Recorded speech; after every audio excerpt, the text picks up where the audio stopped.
Salam à tous et je suis très heureux de vous retrouver pour une nouvelle vidéo. Ce mardi 29 août à 11 h, une conférence de presse prendra place. Walid Regragui annoncera sa liste de joueurs convoqués pour ce rassemblement de septembre. Et donc dans cette vidéo, je vais vous donner ma liste, en tout cas une liste qui se rapprochera beaucoup de celle de Regragui en tout cas. Et vous pourrez également me donner tout simplement vos listes en commentaire bien évidemment. Et justement, avant qu'on commence avec cette vidéo, si ce n'est pas fait, je t'invite à t'abonner, à liker et à commenter cette vidéo. N'oublie pas également d'activer la cloche des notifications et un grand merci à l'ensemble des personnes qui feront ça. Premièrement, pour cette liste, je ne sais pas combien de joueurs vont être convoqués, mais je pense que Regragui convoquera au total 28 joueurs comme il l'a fait en juin. On commence dans cette liste avec les gardiens, j'en ai sélectionné 4 au total, Yacine Bounou, Mounir, Mehdi Benabid et pour finir Ala Belarouche. Tout d'abord par rapport à Yacine Bounou, tout d'abord ce que je tiens à dire c'est que je suis vraiment profondément déçu par son transfert du côté de Al Hilal. Je pense que c'est un gardien qui avait encore de belles années devant lui en Europe. C'est plutôt dommage qu'il n'ait pas pu signer du côté du Bayern, du PSG ou même du Real Madrid. Après c'est complètement logique qu'il n'ait pas signé au Real parce que s'il aurait signé au Real, il aurait fallu justement qu'il se rende disponible durant la CAN et au final il sera avec le Maroc. Sinon, concernant Yacine Bounou, tout ce qu'on espère, c'est que son niveau ne baisse pas. Moi, je pense qu'il sera de retour en tant que titulaire durant ce mois de septembre, étant donné que lors du dernier rassemblement qui a pris place en juin, il n'était pas titulaire, c'était Mounir qui a joué les 2 matchs contre le Cap-Vert et contre l'Afrique du Sud. Donc en tout cas, hâte de voir ce que ça va donner au niveau de Yacine Bounou, mais pour moi, il va continuer d'être au top, bien évidemment. Ensuite, par rapport aux 3 autres gardiens que j'ai convoqués, j'ai pas grand chose à dire. Mounir continue d'avoir du temps de jeu en club, donc tout va bien pour lui. Par rapport à Mehdi Benabid, je l'ai convoqué parce qu'il a été justement sélectionné lors du mois de mars et lors du mois de juin, donc c'est totalement logique d'encore une fois le convoquer pour ce rassemblement de septembre. Et pour finir, ma petite surprise, Ala Belarouche, il a réalisé une grande CAN U23, donc mérite totalement d'être convoqué pour ce rassemblement de septembre. On passe à la défense et en premier on a les latéraux. J'ai décidé d'en sélectionner 4 au total, Achraf Hakimi, Mazraoui, Fad Moufi et pour finir le retour d'Atiatalla. Alors tout d'abord par rapport à Hakimi, j'ai pas grand chose à dire, franchement son début de saison est plutôt décevant avec le PSG, mais on sait que son niveau avec le Maroc est bien meilleur justement, donc voilà, en équipe nationale il est au top, mais en club c'est compliqué. En revanche c'est tout à fait le contraire pour Mazraoui qui est vraiment sur un début de saison 10 sur 10 avec le Bayern. Il est titulaire, il semble avoir trouvé sa place dans cette équipe et il continue de jour en jour à prendre de l'importance au Bayern, donc ça c'est vraiment une très bonne chose. Ensuite, par rapport à Fad Moufi, il évoluait dans le championnat portugais, maintenant il évolue dans le championnat croate. J'ai pas apprécié ce transfert, je pense qu'il aurait pu peut-être rejoindre un club dans les 5 plus grands championnats au monde, donc soit en Liga, soit en Première Ligue, soit en Ligue 1, enfin bref, un club plus intéressant que le club dans lequel il est actuellement. Et pour finir, Atiatalla qui a prolongé du côté du Wydad. Je pense qu'on en a besoin d'Atiatalla parce qu'on l'a vu contre l'Afrique du Sud lorsque Mazraoui s'est blessé. On a vraiment été dans le mal parce que derrière, il a fallu faire passer Abouklal en tant que défenseur gauche. On a clairement vu que c'était pas son poste. Et là, si Atiatalla était présent, justement, le Maroc n'aurait pas eu ce problème. Malheureusement, il ne pouvait pas être présent étant donné qu'il y avait la finale de la Ligue des champions africaine. Désormais, pour les défenseurs centraux, j'ai effectué des choix qui sont plutôt logiques avec Saïs, Aguerd, Achraf Dari, Jawad El Yamik et pour finir, une petite surprise avec Shadi Riyad. Tout d'abord, par rapport à Romain Saïs, franchement, j'ai beaucoup été déçu par son transfert du côté du Qatar. Je pense qu'il y avait des clubs qui étaient plus intéressants pour lui, comme par exemple Lens, Marseille, etc. En France, il aurait pu continuer de jouer au haut niveau, mais bon, on respecte sa décision. Après, c'est un joueur qui a longtemps joué au haut niveau du côté de Wolverhampton en première ligue, donc ça se comprend, peut-être qu'il a envie tout simplement d'avoir une meilleure vie et une meilleure situation financière. Pour accompagner Saïs comme d'habitude, Aguerd, franchement il est vraiment incroyable ce joueur depuis le début de cette saison 2023-2024 et même lors de la dernière saison avec West Ham, il a vraiment été au top, il s'impose de plus en plus dans cette équipe, selon moi c'est carrément le meilleur joueur de West Ham, moi je vous le dis clairement.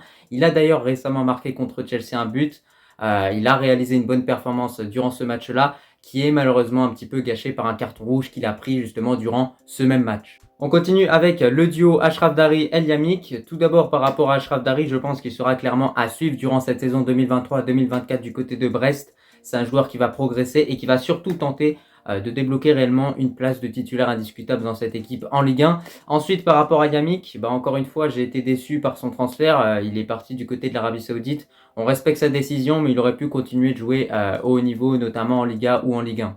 Pour terminer avec les défenseurs centraux, j'ai effectué un choix très audacieux avec Shadi Riyad. Moi, je pense qu'on peut lui faire confiance. Il a vraiment réalisé une grosse CAN U23 malgré le fait qu'il n'a pas joué l'entièreté des matchs et qu'il en a joué que certains malheureusement. Voilà, cette saison, il est prêté du côté du Betis. Il sera à suivre justement en Espagne en espérant qu'il s'impose en tant que titulaire indiscutable dans cette équipe du Betis. Et on sait que ça va être compliqué pour lui.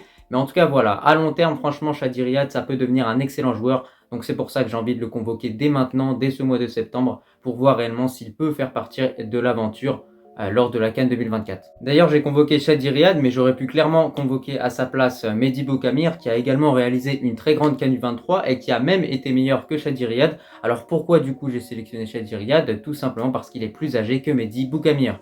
On se tourne du côté des milieux où j'ai dû encore une fois effectuer des choix difficiles, mais j'ai sélectionné Amrabat, Amala, Ounahi, El Khanous et pour finir El Azouzi. Premièrement, concernant Amrabat, Ounahi, Amala et El Khanous, je pense que ces 4 milieux seront quasiment tout le temps convoqués. Je pense que durant cette CAN 2024, ils ont déjà leur place qui est assurée. Néanmoins, ça reste à voir pour Amala qui n'a toujours pas trouvé de club et qui n'a réellement pas de temps de jeu. Enfin, il joue actuellement avec Valladolid, mais Valladolid évolue justement en deuxième division espagnole, donc c'est quand même un problème. On veut que nos joueurs justement jouent dans des bons clubs, donc il va devoir signer dans un club en Ligue 1, en tout cas on lui souhaite. Par rapport à Amrabat, on croise les doigts pour qu'il signe dans un gros club durant les prochains jours parce que pour l'instant, il reste à la Fiorentina et ça reste quand même problématique lorsqu'on voit son niveau. Je pense qu'il mérite un club bien plus prestigieux justement que la Fiorentina. Par rapport à Ounahi, il effectue un bon début de saison avec l'OM, mais parfois il est mal utilisé par le coach, donc ça peut être assez problématique. Et pour finir, il n'y a que au niveau de El Khanous où il y a un petit peu de stabilité parce que le joueur a été performant durant cette CAN U23 et il continue de performer avec Genk. Et pour finir avec les milieux, ma petite surprise, Oussama El Azouzi, c'est clairement mon coup de cœur durant cette CAN U23. J'ai beaucoup apprécié ce qu'il a pu faire sur le terrain, beaucoup de récupération, beaucoup de combativité dans les duels. Il aime beaucoup également se projeter vers l'avant. Le joueur a également franchi un cap en rejoignant l'équipe de Bologne en Serie A. C'est plutôt une très bonne chose pour lui. Il va continuer de progresser et de monter vers les grands clubs européens, Inch'Allah pour lui en tout cas. Et donc voilà, pourquoi je le sélectionne, Oussama El Azouzi? Tout simplement pour avoir une doublure à Amrabat. Lors du dernier rassemblement justement, on l'a vu contre l'Afrique du Sud lorsque Amrabat n'était pas présent, et bien au final il nous manquait un milieu défensif parce qu'on a joué avec que des milieux centraux qui étaient plus offensifs plutôt que défensifs, et ça franchement c'est un gros problème parce qu'on s'est fait vraiment manger au milieu de terrain justement. Pour effectuer ce choix surprise au milieu de terrain, j'ai beaucoup hésité entre plusieurs joueurs dont Amir Richardson, Benjamin Bouchouari et plein d'autres milieux, également Sabiri, mais Sabiri m'a beaucoup déçu en tout cas lors du dernier rassemblement, donc j'ai pas envie justement qu'on le revoie durant ce mois de septembre. Maintenant dans cette liste, on va s'intéresser aux ailiers. J'en ai sélectionné 6 au total: Hakim Ziyech, Amin Adli, Lamine Yamal, Abouklal, Abdé et pour finir Seb Barry. Alors premièrement, on a réellement ces 3 ailiers qui sont réellement intouchables en équipe nationale: Abouklal, Hakim Ziyech et Abdé. Alors premièrement, concernant Ziyech, franchement, son transfert du côté de Galatasaray, c'est vraiment une bonne chose. C'est un transfert qui va réellement lui permettre de se relancer en espérant qu'il arrive à bien s'adapter au championnat turc, mais pour moi ça devrait le faire.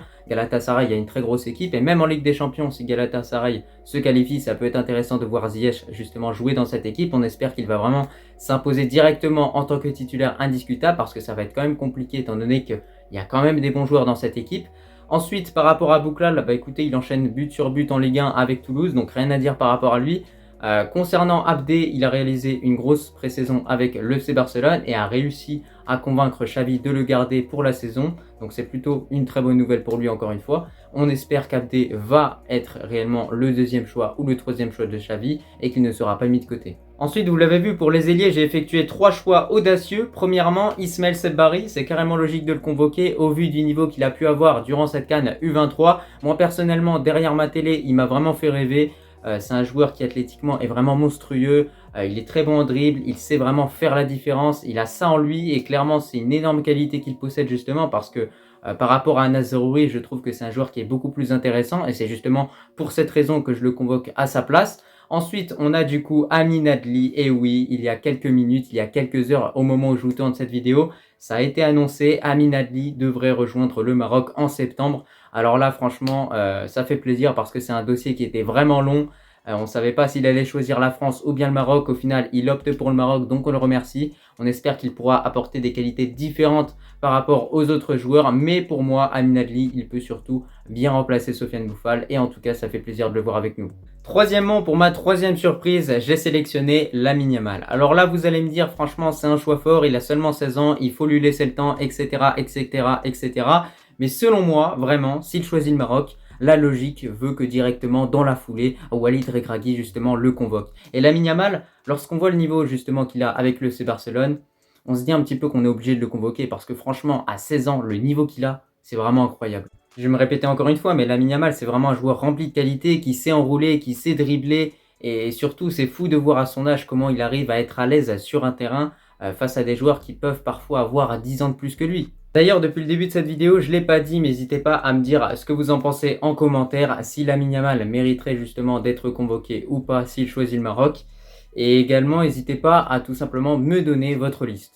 Pour finir avec cette liste, nous avons les buteurs. Étant donné que j'ai sélectionné au total 6 ailiers, je dois prendre 3 buteurs. Ces 3 buteurs sont Youssef En-Nesyri, Ayoub El Kaabi et pour finir, Ryan Maé.